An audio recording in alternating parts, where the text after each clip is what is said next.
세상의 모든 지식 언더스탠딩. 네, 자, 언더스탠딩의 김상훈 기자 바로 모셔보겠습니다. 자, 김상훈 기자. 네, 안녕하세요. 김상훈입니다. 네, 태영건설은 이제 워크아웃이 됐어요. 네, 오늘 결과가 나왔죠. 어제 금융채권자 협의회 회의가 있었는데 네, 제가 생각했던 것보다 찬성률이 굉장히 높게 나왔습니다. 왜 그랬을까요? 96%. 어. 저도 나름대로 머리를 굴려봤는데 예. 일단 사실 제가 지난번에도 말씀드렸지만 본 게임은 어제 회의가 아니라 4월 11일이라고 말씀을 드렸잖아요. 총선 그렇죠. 다음 날. 그렇죠. 그래서 일단은 워크아웃 개시 여부를 결정을 하는 거는 채권단 입장에서는 나의 손실이 확정되거나 손실의 그건 폭을 아니죠. 정하고 이런 건 아니에요. 일단 MRI 장부를 찍으러 들어보자. 가자. 그렇죠. 맞습니다. 일단 MRI 찍으러 가자. 장부를 들여다보자. 이런 이런 여기서 거라서 반대했으면 진짜 제대로 찍히는 거지. 그렇죠. 제 생각은 그런 건데 제가 생각하기에는 사실 예. 이게 금융당국의 워크아웃으로 끌고 가겠다고 하는 의지를 굉장히 강력하게 내비쳤잖아요. 근데 그러면 대한민국에서 금융기관이 과연 이걸 반대할 수 있을까?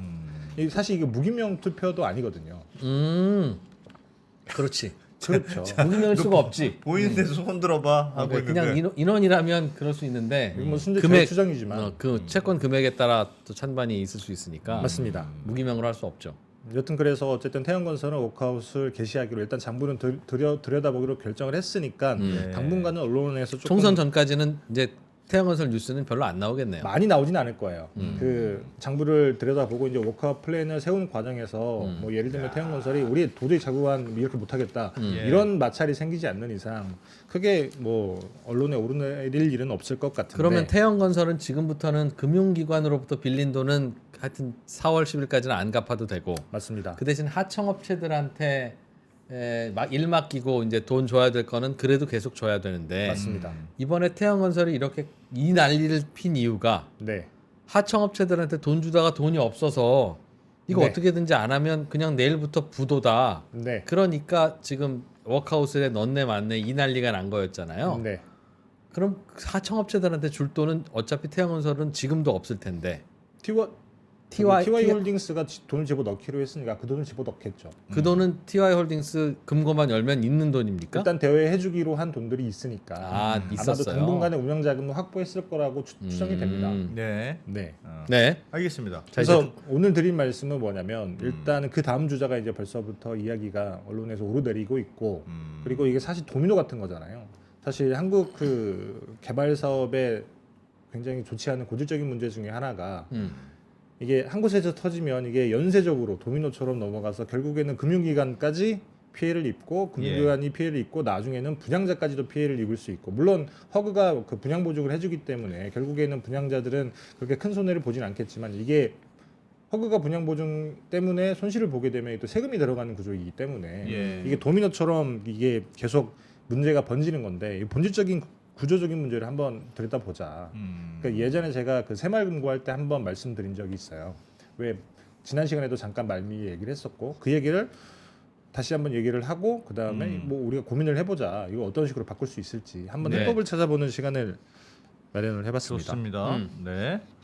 그럼 예. 이제 뭐부터 일단 궁금한 건 남은 다른 그러니까 결국은 다 그게 PF 때문에 생긴 문제잖아요. 맞습니다. 지금도 PF 네네. 부실 문제가 생긴 건데 그러면 이 태용만 워크아웃 들어가면 나머지는 괜찮은 거냐? 남은 다른 PF는 건설회사. 얼마나 많이 남은 거냐? 그게 그렇지 않죠. 중요한 맞습니다. 질문이겠죠. 일단 슬라이드 하나 보여드리면 요게 지금 남아있는 PF 대출 잔액이에요. 우리나라 133조, 130조쯤 되는데 예. 이 중에 브릿지론 아직 착공 전에 있는 게 한 30조고 본 PF가 100조 이쯤 됩니다. 본 PF랑 브릿지가 본 PF는 본 PF는 착공한 이후에 은행들이 빌려준 거니까 은행과 뭐 은행이 빌려줬을 수도 있고 그거는- 증권사가 빌려줬을 수도 있고 저거는 별 문제 없는 거죠. 분양은 다 아니요 그렇진 않아요. 이게 분양이 안 되면 음. 착공엔 들어갔지만 분양이 안 되면 이게 사실 공사 대금 마련이 잘 안 되잖아요. 이 구조적인 문제를 지금 설명을 드릴 텐데. 그래요? 그렇죠. 그러니까 왜냐하면 한국의 개발 사업이라고 하는 거는 시행사가 개발의 주체이긴 하지만 땅 살 때 빌리는 돈 그렇죠. 처음에. 전체 사업비 한 2% 많아야 5% 정도밖에 밀어넣지 않고 네. 땅 사는 돈부터 다 이거 돈을 빌린단 말이에요. 돈이 예. 없이 시작하니까. 맞습니다. 네. 그러면 땅을 살 때 브릿지론이라고 하는 걸 일으켜서 땅을 사고 네. 그다음에 그런 다음에 인허가를 받게 되면 분양하고 본 PF를 받아서 일단 이 땅 산 대출을 꺼요. 그걸 갚아요. 맞습니다. 예. 최초의 본 PF의 대출 주체인 은행들이 아예 네. 그럼 처음부터 땅 살 돈을 좀 빌려주지 그래라고 할 때 안 빌려주는 이유가 돈 빌려줬다가 땅을 못 사면 어떨 것이며 돈 빌려줬다가 인허가를 못 받으면 어떡할 것이며 돈 빌려줬다가 분양이 안 되면 어떡할 거냐. 맞습니다. 땅 사고 인허가하고 분양도 다 돼서 이제 짓기만 하면 되는 상황이 오면 네. 우리는 그때 초기에 니들이 빌린 돈 갈아타기 하는 용으로는 빌려줄게. 그렇죠. 근데 초기에는 못 빌려줘. 보통 제2금융권에서 많이 해주죠. 그렇죠. 그러다 보니 초기에는 말씀하신 대로 제2금융권에서 빌리고 네. 본 PF가 들어가는 건 이제 1금융권에서 가니까 네. 제가 그냥 알고 있었던 상식은 본 PF가 들어갔으면 이거는 별 리스크는 없는 거야. 그러니까 빌려줬겠지? 라고 생각하고 있었는데 본 PF가 들어갔는데 별 예. 문제 없을 거라고 생각을 해서 물론 그 건설사가 신용 보강을 하고 증권사도 신용 보강을 하는 방식이 있습니다. 그 유동화 증권을 발행을 해서 네. 계속 돈을 돌려주니까 그래서 들어갔는데 분양이 안 되는 경우가 있잖아요. 아, 분양은 안 끝나도 본 PF 막 들어가요? 그렇죠. 착공하게 되면 본 PF 넣어주고 이제 분양을 하는 거니까. 잠깐 슬라이드 하나 보여드리면 여기 뒤에 말씀을 드리려고 했는데 이거 먼저 네. 보여드릴게요. 예. 여기 보시면 이게 예를 들면 처음에 개발 사업을 시작을 할 때 예상하는 총 매출액이에요. 분양 매출. 네. 이 정도가 있으면 일단 자금 조달을 이렇게 하는 겁니다.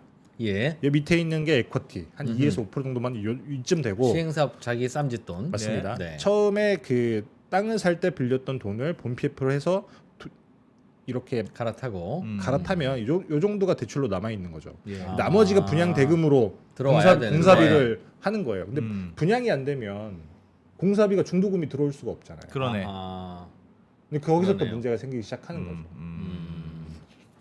이해돼요. 알겠습니다. 네, 그건 구조고. 예. 네, 하여튼 그러해서 130조쯤이 있는데 건설산업연구원에서 최근에 간단한 보고서를 내면서 어떤 얘기를 했냐면 지난해 상반기에 그 제2금융권이 취급한 PF의 만기 연장 비율을 봤더니 브릿지론이 70%고 본 PF가 50%라는 거예요. 이게 무슨 얘기냐면 만기가 무슨 됐는데 만기라고 하는 얘기는 우리가 이쯤 되면 당연히 착공을 하거나 혹은 준공을 할 거다. 네. 이때 되면 갚아야지라고 정해놨던 시한이 대충 만기잖아요. 정해놓은 기간. 근데 그때 못 갚았다라고 하는 건 사업에 문제가 생겼다는 거예요. 그러네요. 그래서 만기 연장을 해줬다는 거죠. 네. 그래서 이 부실 가능성이 높다라는 건데 분양이 안 됐건 공사 마무리가 안 됐건. 어쨌든 만기가 늘어진 건 뭔가 좀 이상한 거라고 생각해야 된다. 맞습니다. 아, 그래서 그럴 수 이 비율을 적용을 해보면 예. 브릿지로는 전체 30조에서 70%, 그 다음에 본 PF는 100조에서 50%니까 이걸 더하면 70조 정도가 부실 가능성이 크다. 이거 최대치로 본 거긴 합니다. 네. 예. 70조 원에서 부실이 발생할 수 있다 이렇게 계산을 했는데 물론 예. 이건 최대치니까 실제로 부실 가능성이 있는 금액은 이것보다 훨씬 더 작을 수는 있어요. 예. 굉장히 이렇게 단순하게 계산을 한 건데 음. 아까 말씀드렸다시피 이제 PF 사업장에 부실이 있다라고 하는 얘기는 차주인 시행사가 돈을 못 갚고 근데 거기서부터 발생하는 위험들이 건설사로 튀고 그 다음에 금융기관으로 튀고 이렇게 계속 돈다는 얘기인 거잖아요. 예. 그래서 결국에는 건설사가 대신 갚아줘야 되는데 문제는 이게 분양이 안 되는 경우. 분양이 안 되는 경우. 예. 이 슬라이드 하나 보여드리면 이게 최근에 미분양 주택 현황이에요. 예. 미분양이 굉장히 많이 늘었죠. 음. 다행인 거는 아직 준공 후 미분양은 많지 않습니다. 근데 이게 올해 준공이 굉장히 많이 된다고 하더라고요. 준공이 됐는데 미분양으로 남아있게 되면 당연히 준공 후 미분양이 이렇게 늘어날 거 아니에요. 예. 준공이 됐는데 미분양이면 그때부터는 굉장히 돈을 다 갚아줘야 되는 상황들이 벌어지게 됩니다. 매우 심각하죠, 사실. 돈 그렇죠. 다 때려 넣는데 미분양이면. 그래서 실제로 이제 준공 후 미분양이 쌓이기 시작한 올해부터 정말 지옥이 펼쳐질 수 있다라는 얘기도 나오는 건데 예. 그래서 다음 주제 얘기가 나오고 있는 겁니다. 대형 건설은 시작에 불과하다. 시작은 맞죠. 태양건설이 시작이고 1번 타자였으니까. 그렇죠. 1번 타자였으니까 시작인 시작은 건 맞고 분명하지. 근데 그 다음에 줄줄이 나올 텐데 그 줄줄이 나오는 주자들이 누가 될까? 근데 요거를 이제 언론상에 오르내리는 것들을 제가 좀 가져왔는데 누굽니까? 지난해 신용평가 회사들의 등급을 낮춘 기업들을 보면 뭐 GS건설, 동부건설, 그다음에 신세계, 롯데건설 이런 데들이 있어요. 거기가 일단 신용 등급이 낮아졌어요. 맞습니다. 너희는 자금 사정이 좀 불안한 것 같아. 그렇죠. 근데 GS건설이랑 동부건설은 PF 사업이랑은 크게 상관은 없습니다. GS건설은 순살 아파트 때문에 예. 이제 재무적인 부담 때문에 신용등급이 내려갔던 걸로 예. 제가 알고 있고 동부건설 같은 경우도 PF 사업보다는 자체 사업들 재무 부담이 조금 있어가지고 신용등급이 내려간 거지 PF 사업이랑은 크게 상관은 없는데 예. 이제 그래서 이제 신세계건설이랑 롯데건설 정도가 이제 남는 거예요. 실제로 언론 보도상에도 많이 오르내리고 신세계건설을 보시면 신세계. 예. 12월에 공시된 자료를 기준으로 봤을 때 신세계건설의 부동산 개발 프로젝트 채무 보증 잔액이 한 2.9조 정도 돼요. 굉장히 그렇게 크지 않은 회사인데 회사의 규모치고는 굉장히 많은 거죠.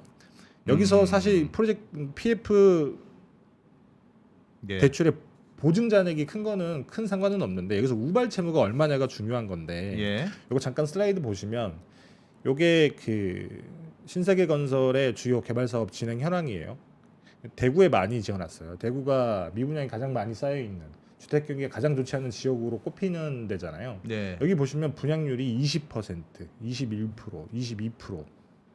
여기 보시면 얘는 이미 준공을 했습니다. 예. 대구 수성 사가에 있는 빌리브 헤리티지라고 하는 주상복합 아파트인데 지난 8월에 준공을 했거든요.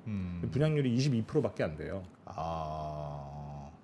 준공을 했는데 분양률이 이렇게 높으면 낮으면 일단 중도금은 받아가지고 공사를 했어야 되는데 본인들이 다 했잖아요. 예. 했는데 중도금으로 공사비를 받을 수가 없는 겁니다. 그렇죠. 그래서 이 대손충당금이 계속 쌓이는 거예요. 그래서 신세건설 같은 경우는 이런 데들 때문에 대손충당금이 쌓여서 최근에 손실도 많이 나고 예. 그다음에 부채 비율도 높아지면서 부채 그 채무 인수하는 것들 이런 예. 것들도 많아지면 부채 비율이 한 400%까지 올라갔어요. 돈으로 받아야 되는데 아파트로 받고 있군요. 공사비를 맞습니다. 분양 안 된 아파트로. 그렇죠. 미치겠다. 그래서 뭐 지금도 좋진 않지만 예. 앞으로는 더 안 좋아질 수밖에 없는 게 대구는 사실 나아질 기미가 잘 보이지 않는다라는 게 많은 사람들의 평가잖아요. 대구. 네. 네. 근데 대구에 많이 있기도 하고 다른 사업장들도 분양률이 그렇게 많이 높진 않습니다. 뭐 58%, 55% 이러니까요. 야. 여기가 일단 신세계 건설이 일단 문제다. 여기도 지방 건설이 많았던 모양이네요. 그러니까 지방 아파트. 맞습니다. 그 거기 태영건설하고 비슷하게. 마포, 연신내 빼면 대부분 다 지방이고 대구가 많고 그다음에 예. 울산, 고성, 부산 이런 곳에 있어요. 그래서 알겠습니다. 사실 신세계야 뭐 모르겠습니다. 신세계 그룹에서 막을 수도 네. 있을 테고 그렇게 그 채무 보증이라고 해야 될까요? 그게 그렇게 크지 않을 수 있고 신세계 그룹 차원에서 막을 수도 있을 것 같긴 한데 막지 못하더라도 사실 이게 크지 않으니까 굉장히 큰 충격은 없을 텐데 사실 롯데건설이 만약에 망가진다고 하면 굉장히 큰 파장이 있을 수밖에 없는 게 롯데는 훨씬 순위가 높지 않아요? 도급 순위로 8위예요. 8위. 맞습니다. 제가 뭐 기억을 더듬어 보면 롯데보다 도급 순위가 높은 건설사가 망했던 거는 거의 뭐 IMF 이후밖에 없지 않았을까. 그 이유로 따지면 뭐 금호산업쯤 될 것 같은데 금호산업도 도급 순위가 높진 않았을 거예요. 네. 그래서 롯데캐슬. 맞습니다. 롯데캐슬 사고 계시지 않습니까 지금? 아 롯데캐슬에 살고 계시나요? 나 롯데캐슬인데 그동안 하도 태양건설 대주주 사재 출연 이건 상식적이지는 않은 겁니다. 이런 얘기했다가 너 대시양 살지 그런 의혹을 받았죠. 억울합니다. 여튼 그래서 이 롯데가 어떻게 됐냐가 굉장히 중요한 건데 네. 한국 신용평가 보고서를 보면 9월 말 기준으로 봤을 때 롯데건설의 PF 보증 우발 채무가 정비 사업을 빼면 4.9조 정도가 돼요. 예. 아이고. 와. 여기서 한 70%인 3.4조가 미착공 사업장. 네. 아직 시작 안 미착공 했다. 사업장이면 뭐 본 PF 초기일 수도 있겠지만 대부분 브릿지가 많이 있을 수 있죠. 예. 미착공 사업장이니까 여기는 당연히 훨씬 더 오랜 기간이 더 걸릴 테고 돈을 회수를 하려면 그래서 어쨌든 그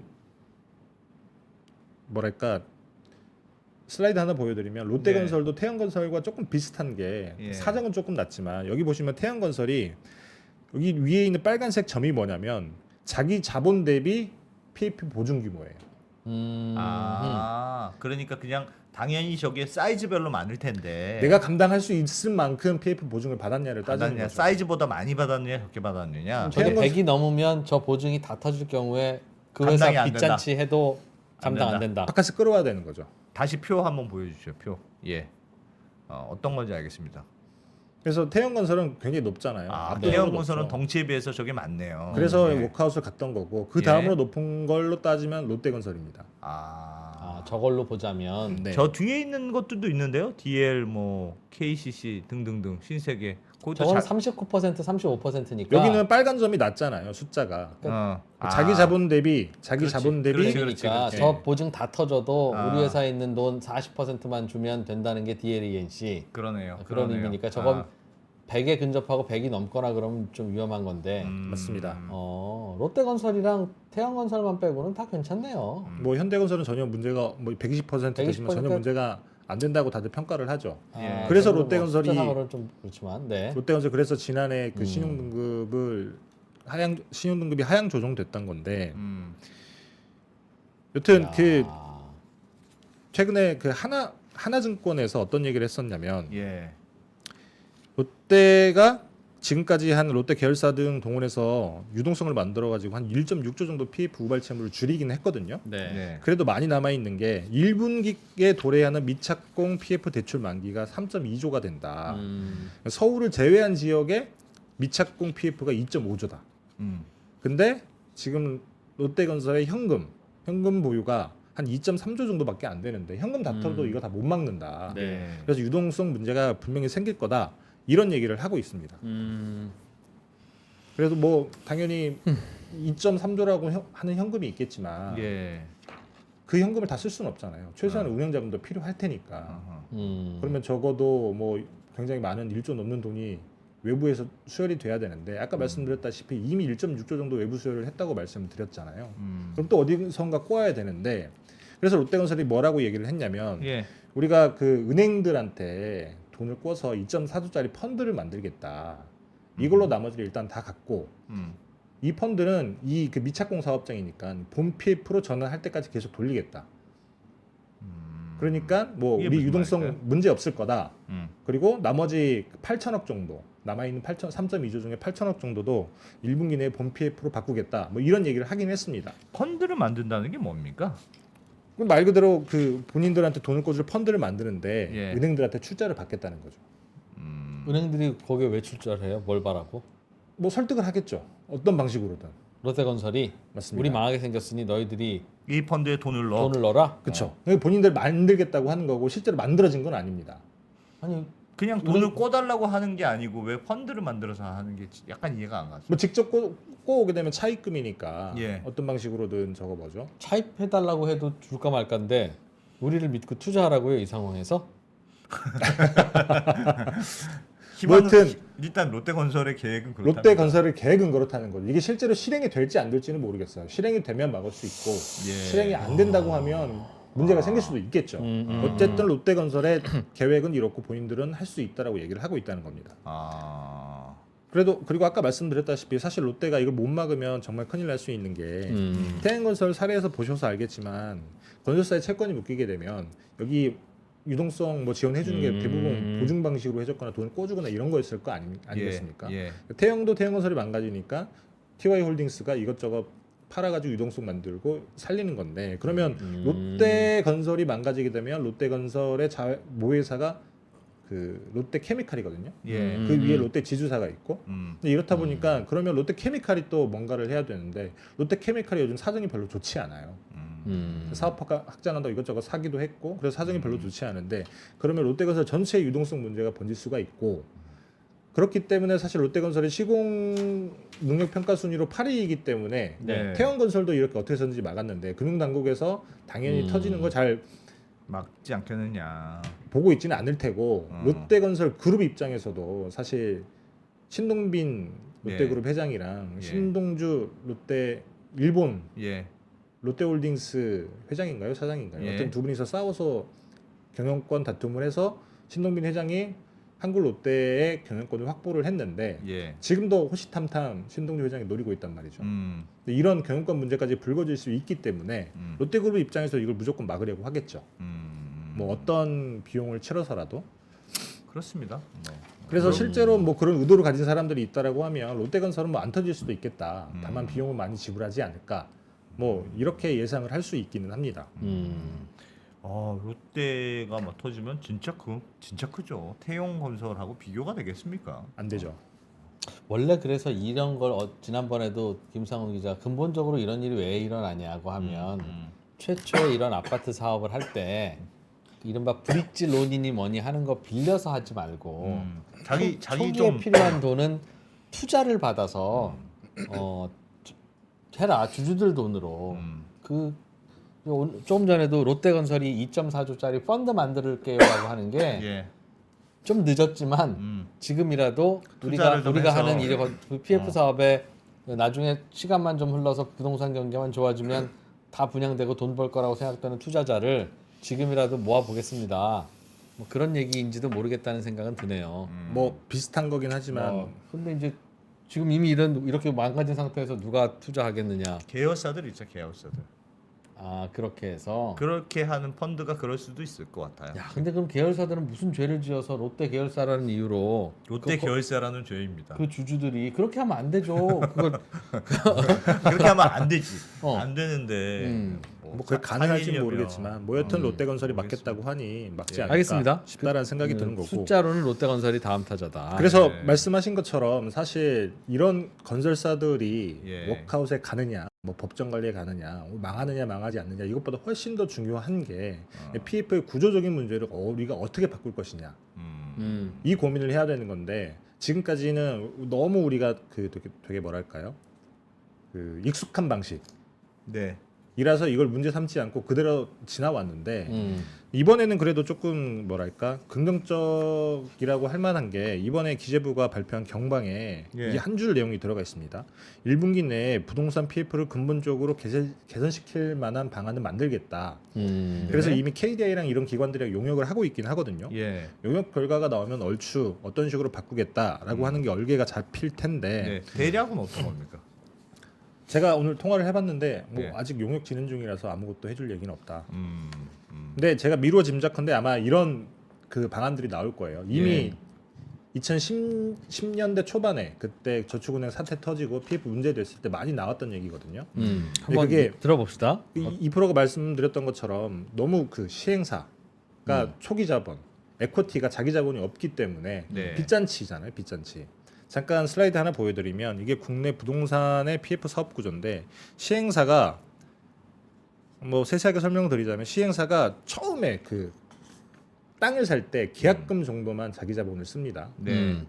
그래서 이 계약금으로 이제 계약을 해놓고 이제 그걸로 이제 브릿지론을 받으러 다니는 거죠. 네. 브릿지론을 받아서 일단 땅을 사고 땅을 사고 난 다음에 인허가를 받으면 네. 이제 그 다음에 본 PF하고 분양을 하는 건데 예. 이 본 PF로 또 이 브릿지론 갚아. 브릿지론을 갚고 예. 그러면 남아 있는 공사 대금이 엄청 많이 있잖아요. 네. 요걸 다 수분양들한테 받는 거예요. 그렇죠. 중도금으로. 예. 그래서 보시면 요 이 위에 있는 그래서 시행사가 가지고 있는 자기 자본이 2에서 5% 정도밖에 안 되고 이 나머지 95%가 다 빚이라는 거예요. 분양자가 내는 분양 대금, 그 다음에 PF, 그 다음에 이 PF를 또 계속 돌려막기 위해서 증권사들이 해주는 유동화 채권이 있잖아요. ABS나 ABCP 예. 이런 것들 사주는 투자자까지 이 95%가 빚인데 이 공사가 멈추거나 혹은 미분양이 되거나 이런 경우에는 신용 보강을 하는 건설사에게 이 모든 빚이 몰려옵니다. 가도록 돼 있죠. 예. 그러면 시공사도 당연히 무너질 수밖에 없죠. 예. 시공사 무너지게 되면 옆에 있는 다른 사업장들 다 무너지게 되고 네. 옆에 있는 사업장들 무너지면 그 사업장에 또 금기관들이 또 무너지게 되는 거. 이게 도미노처럼 계속 반복이 된다는 거예요. 근데 PF 문제가 예전에도 문제가 됐었고 네. 뭐 이렇게 주기적으로 문제가 되잖아요. 맞습니다. 그럼에도 불구하고 고쳐지지 않았던 이유는 이거 방법밖에 없다. 혹은 뭐 다른 이유가 있습니까? 근데 그 전에도 별다른 대안이 없어서 그런 거 별다른 아닌가? 대안이 없었던 근데 거 아니냐. 1분기까지 그 별다르지 않는 대안을 내놓겠다 하니 그게 과연 뭘까? 그런 걸 알았으면 진작했어야지. 지금 기재부가 재작년에는 기재부 아니었으며 네. 10년 전에도 똑같은 기재부였는데 네. 10년 전에도 일어났었던 일이 여전히 반복되는 이유는 뭐냐. 제가 생각하기에는 이런 구조적인 문제에 대한 우리 국민들이 고민, 예. 사회적 고민 네. 이런 게 많이 없었던 게 아닐까라는 생각이 들어요. 지금도 언더스탠딩이니까 우리 네. 이런 일이 왜 자꾸 발생하는지에 대한 근본적인 이유를 좀 찾아봅시다라고 하지. 네. 그 어디에도 자 다음은 어디냐 이런 얘기는 하고 있지. 제가 한 10년 전 기사들까지 다 찾아보면서 작년 그 코끼리 만지지 더듬더듬 취재를 해봤는데 예. 그때 당시에 저축은행 문제 있다, 예. 건설사 문제 있다, 워크아웃 간다 이런 기사들은 많이 있는데 네. 이게 왜? 무엇 때문에 이런 일이 발생했는지에 대한 기사들은 많이 없고 그런 문건들은 보통 그 KDI라든지 네. 네. 금융연구원이라든지 이런 보고서에서만 잠깐씩 언급이 됩니다. 예. 근데 그렇다 보니까 이게 뭐 사실 정책 당국 입장에서도 이게 빚잔치로 아파트를 짓는 게 사실 빨리 지을 수 있잖아요. 그렇죠. 그리고 사실 그 이후로 음. 어떻게 보면 굉장히 오랜 기간 동안 저금리였고 그런 다음에 그 주택 경기까지 살아났단 말이에요. 굳이 바꿀 이유가 없었던 거예요. 예. 그리고 수분양자, 그 다음에 건설사, 그 다음에 증권사를 비롯한 금융기관들 사실 모두가 좋습니다. 모두가 해피하죠. 모두가 해피하니까. 예. 왜냐하면 계속 아파트를 개발해서 팔게 되면 개발 이익이 막대하게 남는 거였는데 이 막대한 개발 이익 중에 시행사가 가장 많이 가져가긴 하지만 레버지로 네. 따지면 음. 어쨌든 수분양자도 많이 받아가고 수수료 높은 금리 때문에 금융기관도 많이 가져가고 예. 건설사도 사실 본인들이 신용보강이라고 하죠. 책임준공이라든지 이런 거에 그 신용보강을 해준 대가로 그 마진을 수주하니까. 그쵸 수주하면서 그 마진을 얹어서 공사비로 받아가고 예. 모두가 해피한 구조였던 거예요. 네. 다만 꺾일 줄 몰랐던 거죠. 근데 꺾이는 순간 이게 우리한테 그 사회적인 손실로 다가오는 건데 2011년도에는 처음 겪어봤던 일이었고 예. 이번에는 두 번째 겪는 거니까 적어도 이번에는 조금 고쳐야 되지 않을까라는 얘기를 이제 슬슬 진지하게 고민을 해볼 필요가 있다는 거죠.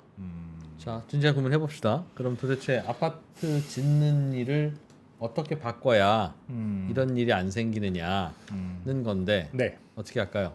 사실 2000년대 후반에 그때는 그 PF 문제는 아니었지만 2007년에 부동산 개발업법이라고 하는 게 생겨서 예. 그때 당시에 시행사들이 너무 난립을 해서 문제가 많았던 거예요. 예. 시행사들이 너무 난립하는데 영세한 사업자들이 사업하다가 망가지면 도망가고 망가지면 도망가고 그래서 그때 등록제라고 하는 걸 해서 바꿨거든요. 그래서 자본금이 3억 정도 되는 적어도 이 정도는 들고 있는 시행사여야만 그 연면적 3,000제곱미터 이상의 개발 사업을 할 수 있다. 예. 이렇게 바꿨는데 이 부동산 개발법에 나와 있는 자본금 3억을 높이게 되면 자연스럽게 그 시행사들의 덩치도 커질 거 아니에요. 예. 그렇겠죠. 예. 시행사의 자본금 기준이 있습니까? 3억입니다. 3억. 네. 그렇게 지금도 그렇게 높다고 보여지지는 않는데요. 훨씬 높여야죠. 그럼 예를 들면 한 3천억 이래야 되는데 3천억까지는 너무 뭐 굉장히 많을 것 같은데 네. 어쨌든 얼마로 해야 돼요? 뭐 그거는 뭐 판단을 하겠죠 정책 당국에서. 시행사가 니들 돈으로 브릿지론을 하지 말고 니들 돈으로 해라. 론 안 받아도 꼭 시행사만의 돈은 아니겠지만 적어도 네. 시행사가 그 어느 정도의 자기 자본을 가지고 있어야 예. 덩치가 커야 이제 그런 사업들을 진행을 할 수 있고 음. 이제 그러려면 자연스럽게 그 부동산 개발업체들의 그 자본금 규제 이거 좀 네. 올라가야 되지 않을까 그런 생각을 하고 있는 거죠. 그러니까 초기 자금의 한 10% 정도는 시행사가 갖고 있고 네. 나머지 90%를 이제 브릿지론을 대충 받잖아요. PF로 PF로 받죠. PF랑 중도금으로 받죠. 예. 그런데 그 90%도 니들 돈으로 하든가 최소한 반은 니들 돈으로 해야 나머지를 펀딩을 받을 거 아니냐. 대출이 아니라 그 말인가 보죠. 뭐 그 정도 비율까지 하면 뭐 개발 사업이 아예 일어나지 않을 테니까 보통 해외를 보게 되면 어떤 식으로 하냐면 네. 해외 같은 경우에는 시행사가 음. 처음에 저기 땅을 개발하겠다라고 하면 네. 자기 돈으로 어. 그 토지의 10% 정도를 계약금으로 냅니다. 예. 이건 한국이랑 비슷하죠. 음흠. 예. 그런 다음에 그 토지를 담보로 대출을 받아서 음. 이제 사업 계획서를 막 만드는 거예요. 예. 이 사업 계획서를 들고 투자자들을 찾아갑니다. 예. 그래서 야 내가 이런 사업을 할 건데 이게 생각보다 굉장히 좋아. 그러니까 네가 얼마를 투자해?라고 하면 그 투자자들이 이제 투자를 하는 거예요. 대출을 해주는 게 아니라 예. 지분 투자를 하는 거죠. 아. 근데 그렇- 성공하면 시행사가 먹을 돈을 나눠 먹는 거군요. 맞습니다. 그런 셈이네. 그렇게 예. 해서 유한 책임 회사를 하나 만들어 놔요. 예. 유한 책임 회사를 만들어서 본인은 무한 책임 사원이라고 하죠. 아. 이 사업에서 발생하는 모든 부채는 내가 다 짊어진다. 예. 본인 무한 책임 사원이 되고 나머지 투자자들은 내가 출자한 지분만큼, 그러니까 손실만큼만 그 유한으로 책임을 책임진다? 지는 거죠. 예. 이렇게 회사를 만들면 이 회사의 자본금이 전체 사업비의 한 30%, 음. 적어도 20%이 정도쯤 되는 겁니다. 그러면 이렇게 빌린 사람들의 돈으로 처음에 받았던 그 토지담보대출을 갚는 거죠. 예. 그러면 에쿼티가 딱 20% 30% 만들어지게 되면 적어도 이 땅을 가지고 있으면 언제든지 분양을 해도 되는 거예요. 이자 낼 것도 아니고 맞습니다. 우리 돈이 묶여서 좀 안타까울 뿐. 그렇죠. 아, 분양 시점을 좀 조절할 수 있다. 지금은 빚잔치를 하기 때문에 분양 시점을 조절하지 못하는 이유가 예. 시행사가 2에서 5%밖에 자기 자본이 없어요. 예. 다 대출이잖아요. 그러면 주택 경기가 안 좋아졌음에도 불구하고 빨리 분양을 해야 되는 겁니다. 그러네. 계속 이자가 쌓이니까 예. 계속 차환을 해줘야 되고. 그래서 주택 경기가 꺾여 있어도 별 수 없이 본 PF 들어가고 그 다음에 계속 분양을 미분양 나도 해줘야 되는 이유가 그겁니다. 근데 이게 계속 쌓이게 되면 네. 이게 다 터지는 거잖아요. 그래서 이 구조를 지금 상황에서는 바꿀 수가 없어요. 남의 돈으로 그러니까 모든 걸 자기 돈으로 아파트를 짓고 할 수는 없으나 그걸 대출로 땡기지 말고 네, 투자를 받으라는 뜻이군요. 맞습니다. 그러면 이익을 좀 쉐어하고 리스크도 좀 쉐어하고 그렇죠. 그럴 거는 같습니다. 그리고 난 다음에 공사비는 그냥 대출을 받으면 돼요. 그럼 이 대출은 이제 말 그대로 분양하고 공사비 나서. 대출이거든요. 공사비 대출이고 분양을 하지 않고 뭐 선분양하게 되면 오히려 해외에서는 후분양이 일반화돼 있으니까 해외에서는 선분양을 하게 되면 이자를 까줍니다. 네. 왜냐 그만큼 사업성이 확보가 돼 있으니까. 그렇겠죠. 예. 그래서 보통 후분양이기 때문에 말 그대로 공사비를 조달을 하는 거고 공사비를 조달을 했으니까 나중에 다 짓게 되면 분양 사업인 경우에는 그 분양자들의 주택담보대출로 이 대출을 상환을 하거나 임대 사업인 경우에는 이 프로젝트의 장기 저당 대출 앞으로 발생할 현금 흐름에 대해서 저당을 잡아놓고 대출을 받아서 이 공사비 대출을 갚는 방식인 거예요. 그렇기 때문에 이거는 주택 경기에 상관없이 우리가 타이밍을 판단을 해서 분양을 할 수 있기 때문에 예. 적어도 이렇게 막 몰려와서 뭐 금융기관 깨지고 건설사 깨지고 막 도미노처럼 쓰러지는 그런 상황은 발생하지 않는다는 겁니다. 론을 근데 지금까지는 그렇게가 왜 안 됐을까요? 그러니까 사실은 남의 돈을 끌어오는 게 내가 대출을 받아오는 방법도 있고 투자를 받아오는 방법도 있는데 그동안은 대출을 받아오는 게 훨씬 좋았기 때문일까요? 아니면 이게 저는 그냥 조금 개인적으로 그냥 그게 생각을 너무 바꾸면 돼 그냥 이런 문제일까요? 그게 너무 익숙하다고 생각을 한 건데 사실 한국에서 아파트를 짓기 시작한 거는 공공기관 대한주택공사 같은 공공기관들이거든요. 예. 근데 그 1969년에 처음 짓게 된 한강맨션 예. 안 대표님 예전에 사셨던 곳이잖아요. 음흠. 한강맨션을 처음으로 선분양으로 그 분양을 했습니다. 네. 왜냐하면 그때 당시 한국에 자본이 없었기 때문에 그래서 분양받은 사람들의 돈을 빌려서 아파트를 짓겠다는 거였는데 예. 일론 머스크가 테슬라 팔 때도 그랬잖아요. 선분양해서 잠깐만 돈 먼저 주시고 받고 나중에 차를 드리겠습니다. 그거는 뭐 어떻게 보면 뭐 꼼수 같은 거긴 한데 예. 그러니까 저희는 아파트 개발을 처음부터 그렇게 시작을 했던 네, 거예요. 예. 처음부터 그렇게 시작을 하다 보니까 뭐 계속 처음에는 부동산 금융이라는 게 아예 없었으니까 이 집을 사는 사람들한테 돈을 빌려서 집을 지었던 거고 예. 계속 그렇게 오다가 이게 좀 괜찮다 싶고 그 다음에 1980년대쯤에 도시화가 폭발을 하면서 아파트를 너무 많이 지어야 되는데 사실 그때도 뭐 한국에 은행이라고 할 만한 게 없으니 계속 선분양을 해왔고 예. 그때는 건설사가 은행에 돈을 빌려서 집을 짓다가 선분양해서 집을 짓다가 이제 건설사가 IMF 때 망가지니까 그럼 다른 방법을 찾아야지. 선분양도 그대로 두고 건설사가 부채비율 높아지지 않는 게 뭐가 있냐? 시행사를 만들어야겠네. 별도로 두자. 그렇죠. 그런 다음에 지급 보증하는 방식으로 들어갔는데 그것도 2008년 금융위기 때 망가졌죠. 예. 그리고 난 다음에 찾은 게 그 다음에 이번에 찾았던 게 그거예요.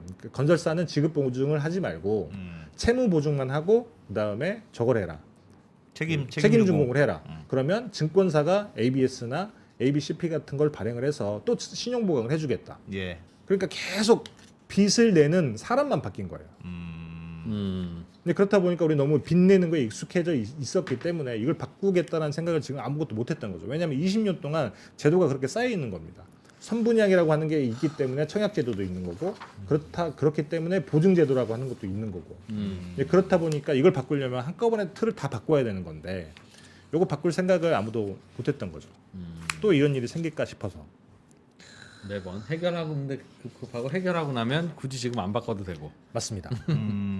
다음에 또 터지면 담당자 바뀌어 있고 그렇죠. 참 이게 늘 약간 딜레마 같은 게 맞는 말씀이고 이 너무 빚으로 집을 짓는 게 이 구조적으로 맞는 거냐 위험한 구조 아니냐 맞는데 또 그걸 좀 조이고 투자로 받고 네 돈 좀 많이 쓰고 하면 그만큼 또 쉽게 아파트를 짓기가 어려워지니까. 근데 그런데 말입니다. 태형건설 같은 경우는 그 론이 얼마였다는 거예요. 즉 만약에 일이 제대로 안 풀려면 태형건설이 보증이고 뭐고 갖다 박았어야 되는 돈이 한 10조 막 이런 얘기 나오지 않았습니까? 그 실사를 해봐야 되는데 예.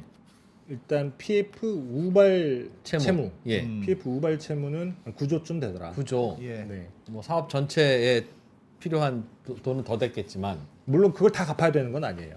그러나 자본금으로 다 해라라고 하면 그만한 돈을 어딘가에서 조달해야 되는 거잖아요. 네. 9조 10조를 투자금으로 모아야 되잖아요. 네. 그죠? 그걸 어떻게 모으겠냐? 론을 받는 게 아니라 투자금으로 모아 써야 됐다는 뜻이죠.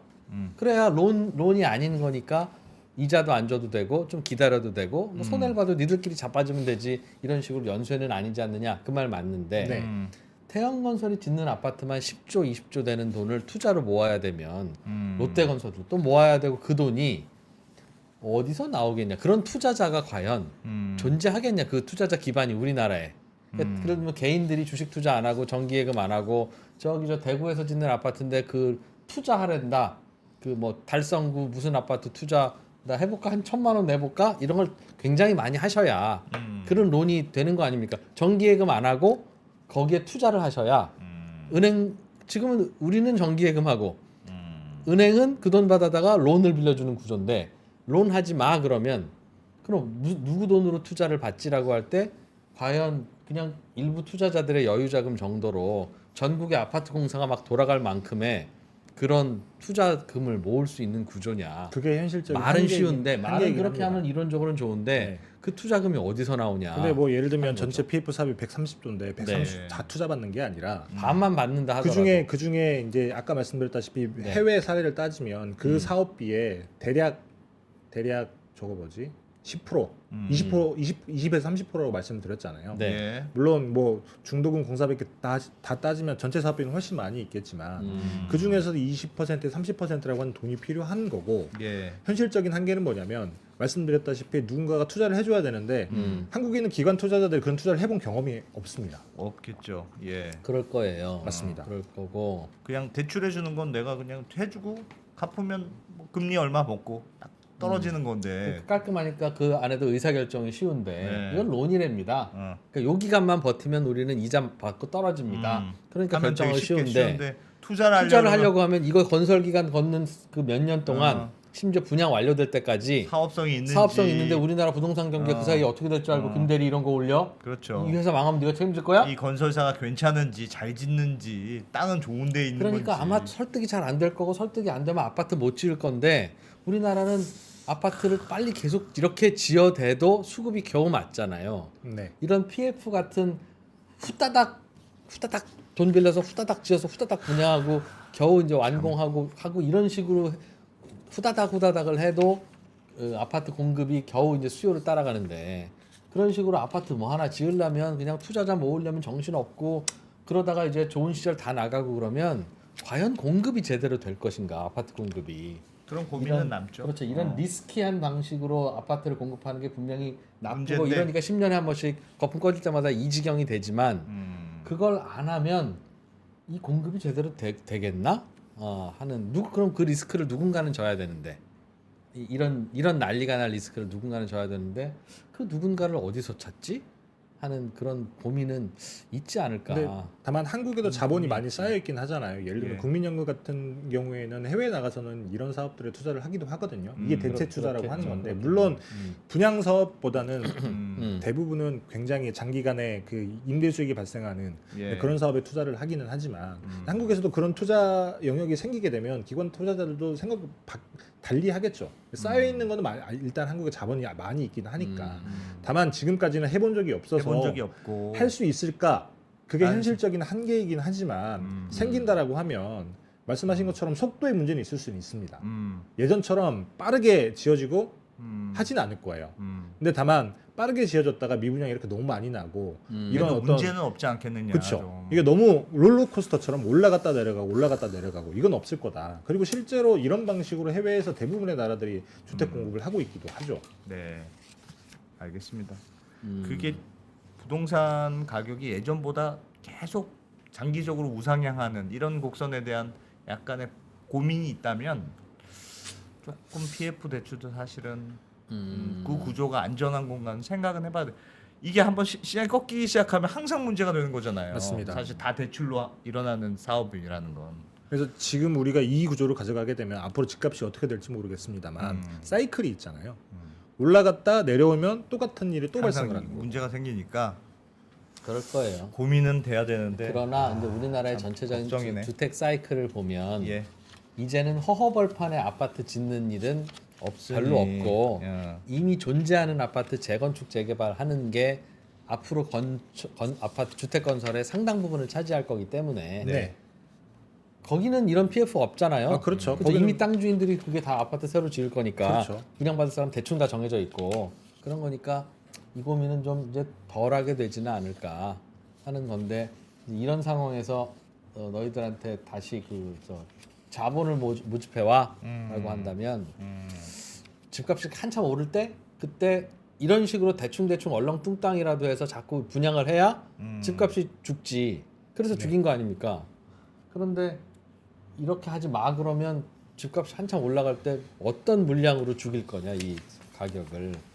그런 고민도 그런 좀 고민도 있고. 같이 있죠. 네. 맞아요. 그래서 알겠습니다. 하여튼 대안을 좀 만든다고 하니까 만드는 이제부터 걸 진짜 좀 고민을 해야 되는 시점은 맞는 것 같습니다. 그렇습니다. 예. 정책 당국에서 좀 제대로 고민을 해줬으면 하는 바람이. 그리고 우리 댓글 중에 제일 많이 나오는 거예요. 시간 없지만 왜 태양건설이 잘못한 걸 혈세로 막냐. 이제 이런 반론들이 있는데 네. 이번에 워크아웃은 설명 주신 거에 따르면 은행들이 이제 채권단들이 손해 보는 거잖아요. 세금이 들어가지는 않습니다. 근데 혈세가 들어가는 가정이 있어요. 이 구조에서 태양건설이든 롯데건설이든 세금이 들어가지는 않아요. 세금이 들어가지. 정부 돈이 들어가는 건 아니에요. 그렇죠. 그럼 은행이 출혈을 감내하는 겁니까? 은행이 출혈을 감내하고 만약에 그 안에 뭐 산업은행이 어느 정도의 포션이 있을 텐데 아, 산업은행. 산업은행이 산업은행. 만약에 아. 그것 때문에 뭐 심각한 손실을 입었다. 아, 그런 그럼 경우에는 그건 아마 들어가겠네. 정부가 출자를 할 텐데 할 수 있지. 산업은행의 익스포저가 크지 않습니다. 그래서 그것 때문에 뭐 정부가 출자를 해야 되거나 이런 경우는 없을 겁니다. 아마. 그래도 산업은행이 손해 보는 만큼은 혈세네요. 뭐 그렇다고 볼 수 있는데 뭐 자본이 까지는 건 아니니까. 알겠습니다. 네. 어떤 질문을 해도 받아치는 기분이 별로 좋지는 않은 김상훈 기자였습니다. 김상훈 기자님이 진짜 이 태용건설 시리즈로 계속 취재해 오셨는데 늘 꼼꼼하게 잘해주셔서 고맙습니다. 감사합니다. 네. 네, 감사합니다. 네.